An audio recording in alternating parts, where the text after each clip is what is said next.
60 गोलियां मारने के बाद इस गैंगस्टर के कातिल पुलिस के सामने ही उसकी लाश के चारों ओर भांगड़ा करते रहे। पुलिस कस्टडी में होने के बावजूद भी कैसे बड़ी आसानी से किसी का कत्ल किया जा सकता है, ये सब किसी फिल्म का सीन नहीं बल्कि पंजाब में घटी एक सच्ची घटना है। यूं तो पंजाब में ड्रग्स और गैंगस्टरवाद का मुद्दा बहुत पुराना है, लेकिन सिद्धू मूसेवाला की दिन दहाड़े हत्या के बाद पंजाब के गैंगस्टर की चर्चा पूरे देश में होने लगी है। लॉरेंस बिश्नोई, गोल्डी बराड़ और जग्गू भगवानपुरिया से पहले भी पंजाब में बहुत से ऐसे गैंगस्टर हुए हैं जिन्होंने पंजाब में आतंक मचा रखा था। ऐसा ही एक गैंगस्टर था सूखा कहलवा। पंजाब के कपूरथला के कहलवा गांव में 21 जून 1987 को सुखबीर सिंह का जन्म हुआ था। माता पिता चाहते थे कि उनका लड़का ठीक से पढ़ ले ताकि उसके माता पिता उसे अपने साथ अमेरिका ले जा सके, लेकिन पढ़ाई के दौरान छोटे मोटे झगड़ों से कब वो अपराध की दुनिया में दाखिल हुआ, परिवार को भनक तक नहीं लगी और इससे पहले कि परिवार उसे दलदल से बाहर निकाल पाता, उस पर पहला आपराधिक मामला दर्ज हो गया। सुखबीर सिंह के पिता उसे भाई सोनू के साथ उसकी मौसी के यहाँ छोड़कर विदेश चले गए और ये वो समय था जब सुखबीर आसपास के बदमाशों के साथ संपर्क में आया। कुछ ही दिनों में उसने पंजाब से लेकर राजस्थान तक ताबड़तोड़ वारदातों को अंजाम दिया।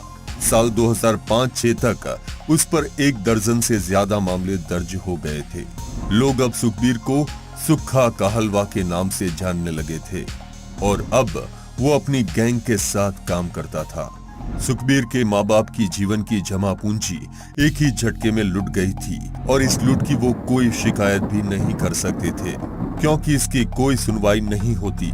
उल्टा सवाल परवरिश पर ही उठ जाता है क्योंकि पंजाब के हर गांव शहर के लोगों में विदेश जाने का बहुत ज्यादा ट्रेंड है। इसलिए सुखबीर के चाचा और परिवार के दूसरे मेंबर्स भी विदेश में रहते थे। उसके पिता भी काफी समय से विदेश जाने की कोशिश कर रहे थे, लेकिन उसके पिता का वीजा नहीं बन पा रहा था, जिसकी वजह से वो कहलवा गांव में खेतीबाड़ी से अपना गुजारा कर रहे थे। सुखबीर और उसका भाई सोनू दोनों गांव के स्कूल में ही पढ़ा करते थे। सुखबीर के पिता खेतीबाड़ी के साथ साथ लगातार विदेश जाने का प्रयास भी कर रहे थे, लेकिन जब सुखबीर 17 साल का हुआ तो उसकी जिंदगी में एक बड़ा बदलाव आया।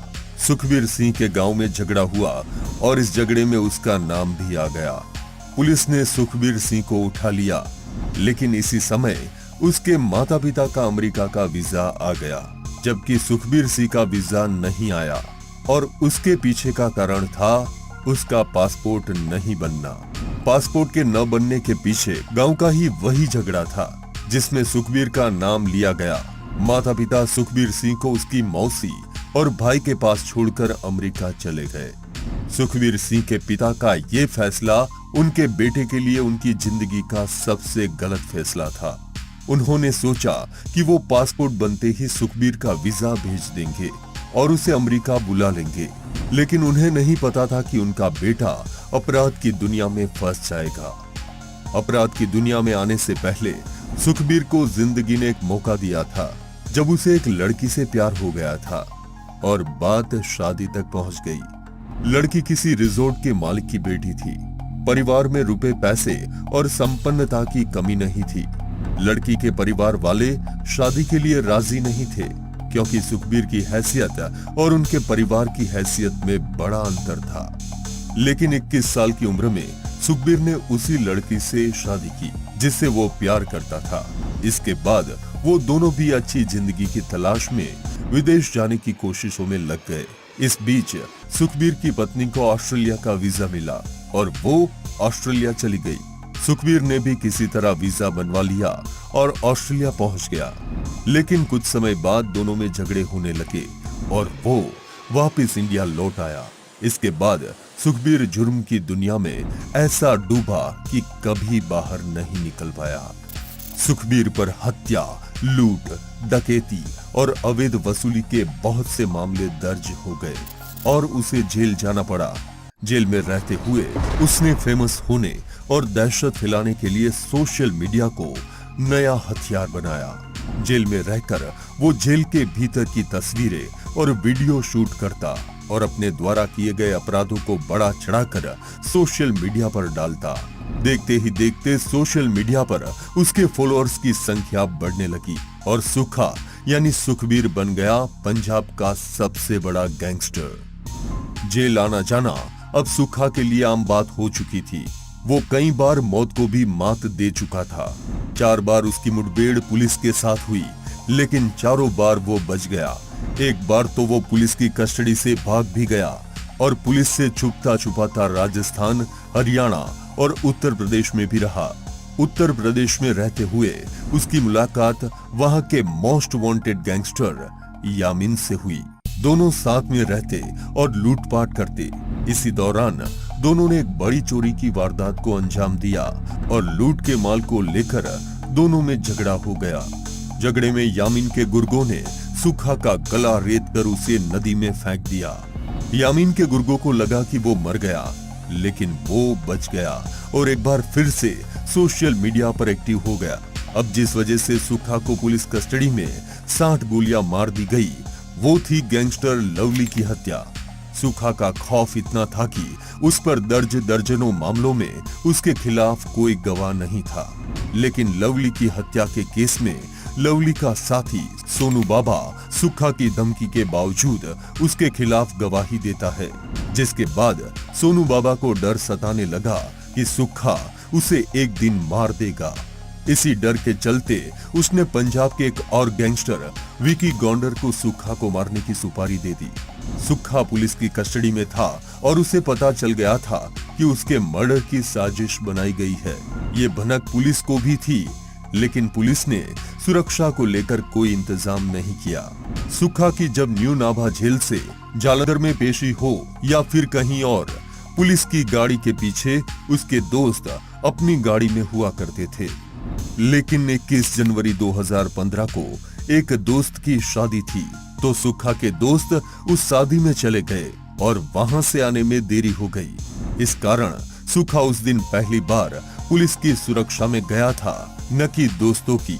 सुखा के कातिलों ने पहले डिसाइड किया कि उसे कोर्ट परिसर में ही मारा जाए, लेकिन कोर्ट परिसर में खतरा ज्यादा था, इसीलिए कोई ऐसी सेफ जगह देखी जा रही थी जहां से उसे मारने के बाद सुरक्षित बचकर भागा जा सके। उस दिन पुलिस वैन में 6 पुलिस वालों के साथ दिन के वक्त सुखा कहलवा को कोर्ट में पेशी के लिए ले जाया गया। पेशी तो ठीक ठाक हो गई, लेकिन पेशी के बाद जब उसे जेल ले जाया जा रहा था, तो फगवाड़ा के पास 2 एसयूवी पुलिस वैन का रास्ता ब्लॉक कर देती है। पुलिस की गाड़ी को रोककर उसमें मौजूद पुलिस वालों को 15 से 20 लोग हथियारों के दम पर नीचे उतारते हैं और पुलिस वालों के हथियार अपने कब्जे में करके उन्हें एक तरफ खड़ा कर देते हैं। इसके बाद सभी अपराधी सुखा कहलवा पर ताबड़तोड़ गोलियां बरसाना शुरू कर देते हैं। 7 से 8 मिनट तक गोलियां चलाने के बाद जब उन लोगों को यकीन हो गया कि सुखा मारा गया, तो पुलिस वालों से वैन की चाबी लेकर सुखा कहलवा की लाश को बाहर निकाली जाती है। लेकिन इतने से भी उन लोगों का मन नहीं भरता और 60 गोलियां मारने के बाद सुखा की लाश के चारों ओर वो लोग भांगड़ा करने लगते हैं। अगले दिन अखबारों की सुर्खियों में सुखा कहलवा की मौत का जिक्र था। इस तरह पंजाब की धरती से जन्मा एक नौजवान जो बहकर जुर्म की दलदल में फंस चुका, इस दुनिया को छोड़ गया, क्योंकि हमारे सिस्टम ने उसे सुधारने की कोशिश की ही नहीं और हर कोई बस अपना हिस्सा खाता रहा। आज भी ज्यादातर क्राइम हमारे देश की जेलों से होता है और जेलों से सुपारियां दी जाती है। जेलों में क्रिमिनल बड़े आराम से रहते हैं, उन्हें फोन से लेकर हर तरह की सुविधाएं मिलती रहती है, जिससे वो कभी भी जुर्म की दलदल से बाहर नहीं निकल पाते।